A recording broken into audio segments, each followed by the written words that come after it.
اللہ تعالیٰ کی دی گئی ڈھیل کو اپنی چالاکیاں مت سمجھو۔ وہ جب رسی کھینچتا ہے تو انسان منہ کے بل گرتا ہے۔ اللہ تعالیٰ قرآن کریم میں فرماتا ہے، اس بڑے عذاب سے پہلے ہم اسی دنیا میں کسی نہ کسی چھوٹے عذاب کا مزہ ان نافرمانوں کو چکھاتے رہیں گے، شاید کہ یہ لوگ اپنی باغیانہ روش سے باز آ جائیں۔ اور اس سے بڑھ کر ظالم اور کون ہوگا جسے اس کے رب کی آیات کے ذریعے سے نصیحت کی جائے اور پھر وہ ان سے منہ پھیر لے۔ ایسے مجرموں سے ہم بدلہ لے کر رہیں گے۔ اللہ اپنے عذاب پر لوگوں کو تب ہی جمع کرتا ہے جب وہ گناہوں پر راضی ہو جاتے ہیں۔ قرآن میں اللہ تعالیٰ فرماتا ہے، اگر تم اپنے اوپر ظلم کرنے والوں سے بدلہ لو تو اتنا ہی بدلہ لو جتنا تمہارے ساتھ ظلم کیا گیا، اور اگر تم صبر کر لو تو یہ صبر کرنے والوں کے حق میں بہت ہی اچھی بات ہے۔ فرمان مصطفیٰ صلی اللہ علیہ وسلم ہے، جس نے اپنے اوپر ظلم کرنے والوں کے خلاف بد دعا کی، اس نے اپنا بدلہ لے لیا۔ اللہ تعالیٰ فرماتا ہے، اے پیغمبر، تمہارا پروردگار ایسا نہیں ہے کہ بستیوں کو ان کے کسی ظلم کی پاداش میں ہلاک کر دے جبکہ ان کے باشندے اصلاح کرنے والے ہوں۔ جو لوگ پاک دامن بھولی بائیمان عورتوں پر تہمت لگاتے ہیں وہ دنیا اور آخرت میں ملعون ہے اور ان کے لیے بڑا بھاری عذاب ہے۔ قرآن میں اللہ تعالیٰ فرماتا ہے، کیا تم اس بات سے بے خوف ہو گئے ہو کہ وہ ذات جو آسمان میں ہے وہ تمہیں زمین میں دھسا دے تو وہ اچانک لرزنے لگے؟ کیا تم اس بات سے بے خوف ہو گئے ہو کہ آسمان والا تم پر پتھر برسانے والی ہوا بھیج دے؟ تو پھر تمہیں معلوم ہو جائے گا کہ میرا ڈرانا کیسا تھا، اور ان سے پہلے کے لوگوں نے بھی جھٹلایا تھا تو کیسی تھی میری پکڑ۔ کیا یہ نہیں دیکھتے اپنے اڑنے والے پرندوں کو پر پھیلاتے اور سکیڑتے، انہیں گرنے سے نہیں تھام رکھا سوائے رحمان کے، بے شک ہر چیز اس کی نگاہ میں ہے۔ تم سوچتے ہو کہ تاخیر کا مطلب ناممکن ہے، حالانکہ تاخیر تو اللہ کی مہلت ہوتی ہے تاکہ تم اسے اپنی رضا کے لیے منا سکو۔ کسی کا سکون چھین لینے کا کفارہ عبادت کر کے ادا نہیں کیا جا سکتا۔ اکڑ تب تک چلتی ہے جب تک پکڑ نہیں ہوتی۔ نبی صلی اللہ علیہ وسلم نے فرمایا، اللہ تعالیٰ ظالم کو مہلت دیتا ہے تاکہ وہ جتنا ظلم کر سکتا ہے کر لے، پھر جب اس کو پکڑتا ہے تو چھوڑتا نہیں۔ پھر آپ نے قرآن کریم کی آیت تلاوت فرمائی جس کا ترجمہ ہے، اور تیرے پروردگار کی پکڑ اسی طرح ہے کہ وہ بستی والوں کو پکڑتا ہے جو کہ ظالم ہے، اس کی پکڑ نہایت دردناک ہے۔ کسی سے بدلہ لینے کی ضرورت نہیں، تقدیر پہ چھوڑ دو۔ جنہوں نے آپ کے لیے کنواں کھودا خود ہی اس میں گریں گے، اور اگر وقت نے وفا کی تو آپ کو وہی لوگ اپنے ہی ہاتھوں کھودے کنویں میں گرتے نظر آئیں گے۔ اللہ تعالیٰ قرآن کریم میں فرماتا ہے، وہ بھول گئے مگر اللہ نے ان کا سب کیا دھرا، گن گن کے محفوظ کر رکھا ہے۔ شیخ سعدی فرماتے ہیں، میں پوری زندگی دو بندوں کو تلاش کرنے پہ بھی تلاش نہ کر سکا، ایک وہ جس نے اللہ کے نام پہ دیا ہو اور غریب ہو گیا ہو، دوسرا وہ جس نے ظلم کیا ہو اور اللہ کی پکڑ سے بچ گیا ہو۔ آپ صلی اللہ علیہ وسلم نے ارشاد فرمایا، تباہ کر دینے والی چیز اللہ کے ساتھ شرک کرنا ہے، اس سے بچو اور جادو کرنے کرانے سے بھی بچو۔ قرآن کہتا ہے، تباہی ہے ہر جھوٹے گناہ گار کے لیے۔ اللہ کفار و منافقین کو ڈھیل دیتا ہے کہ وہ اپنی سرکشی میں پختہ ہو جائے، چپ سے بڑی کوئی بد دعا نہیں۔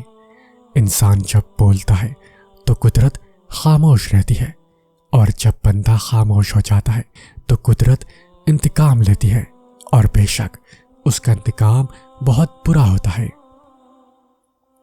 قرآن کہتا ہے ہر بستی میں اس کے بڑے بڑے مجرموں کو ہم نے اسی طرح ڈھیل دی کہ اس میں اپنی چالیں چل لیں۔ وہ یہ چالیں اپنے ساتھ ہی چلتے تھے، مگر انہیں اس کا احساس نہیں تھا۔ اور ہرگز اللہ کو بے خبر نہ جاننا ظالموں کے کام سے۔ وہ ان کو صرف اس دن تک مہلت دے رہا ہے جس دن دہشت کے سبب آنکھیں کھلی کی کھلی رہ جائیں گی۔ ظالم کی مدد کرنے والا اور اس کے ظلم پر راضی رہنے والا بھی ظالم کے ظلم میں شریک ہوتے ہیں۔ اے ایمان والو، پورے کے پورے اسلام میں داخل ہو جاؤ اور شیطان کے نقش قدم پر نہ چلو، کیونکہ وہ تمہارا کھلا دشمن ہے۔ پھر اگر روشن دلائل آ جانے کے بعد بھی تم پھسل گئے تو یاد رکھو کہ اللہ زبردست حکمت رکھتا ہے، اور وہ یہ بھی خوب جانتا ہے کہ اپنے مجرموں کو سزا کس طرح دینی ہے۔ جو لوگ بری چالیں چل رہے ہیں، کیا وہ بے خوف ہو گئے ہیں کہ اللہ انہیں زمین میں دھنسا دے یا ایسی جگہ سے ان پر عذاب بھیجے جہاں سے انہیں وہم و گمان بھی نہ ہو؟ قرآن میں اللہ تعالیٰ فرماتا ہے جن لوگوں نے مومن مردوں اور مومن عورتوں کو ظلم کا نشانہ بنایا ہے پھر توبہ نہیں کی ہے، ان کے لیے جہنم کا عذاب ہے اور ان کو آگ میں جلنے کی سزا دی جائے گی۔ یقیناً تمہارے رب کی پکڑ بڑی سخت ہے۔ آپ صلی اللہ علیہ وسلم فرماتے ہیں جو کسی مومن کو بدنام کرنے کے لیے اس کا ذکر کرے اور اس طرح لوگوں کے نظر میں اس کا احترام ختم کرنا چاہے تو اللہ اسے اپنی ولایت سے نکال کر شیطان کی ولایت میں دے دیتا ہے، لیکن شیطان بھی اسے قبول نہیں کرتا۔ یہ نہ سوچو اللہ تعالیٰ دعا کو فوراً قبول کیوں نہیں کرتا، یہ شکر کرو کہ اللہ تمہارے گناہوں کی سزا نہیں دیتا۔ حضرت علی علیہ السلام فرماتے ہیں ظالم کے لیے انصاف کا دن اس سے زیادہ سخت ہوگا جتنا مظلوم پر ظلم کا دن۔ جب انسان اللہ کی پکڑ کو بھول جاتا ہے تو اس کا دل سخت ہو جاتا ہے، اور سخت دل اللہ کے غضب کی نشانی ہے۔ صبر رکھ بندے، کمزور تیرا وقت ہے، تو نہیں ہے۔ پھر جب سور پھونکا جائے گا تو اس دن ساری رشتہ داریاں ختم ہو جائیں گی اور نہ ہی اس دن کوئی کسی سے کچھ پوچھے گا۔ بس اس دن جن کے پلڑے بھاری ہوں گے وہی فلاح پائیں گے، اور جن کے پلڑے ہلکے ہوں گے یہ وہی لوگ ہوں گے جنہوں نے اپنا نقصان کیا، اور وہ لوگ ہمیشہ جہنم میں رہنے والے ہوں گے، اور آگ ان کے چہروں کی کھال چاٹ جائے گی اور ان کے جبڑے باہر نکل آئیں گے۔ کیا تم وہی لوگ نہیں جن کو میری آیات سنائی جاتی تھی تو تم ان کو جھٹلاتے تھے؟ آپ صلی اللہ علیہ وسلم نے ارشاد فرمایا بلا شبہ اللہ تعالیٰ ان لوگوں کو عذاب دے گا جو دنیا میں لوگوں کو ناحق تکلیف میں مبتلا رکھتے تھے۔ قرآن میں اللہ تعالیٰ فرماتا ہے اس سے بڑا ظالم کون ہوگا جس کو اللہ تعالیٰ کی نشانیوں کے ذریعے سمجھایا جائے اور پھر بھی وہ اس پر عمل نہ کرے اور اپنی حالت پر قائم رہے، اور ہم یقیناً ایسے مجرموں سے بدلہ لے کر رہیں گے۔ تم جانتے ہی کب ہو کہ اللہ کی لاٹھی بے آواز ہوتی ہے، اگر جانتے تو کسی کی آنکھوں میں آنسو نہیں آنے دیتے۔ اللہ ظالم کو ایک حد تک ڈھیل دیتا ہے، بے شک اللہ کی پکڑ بہت سخت ہے۔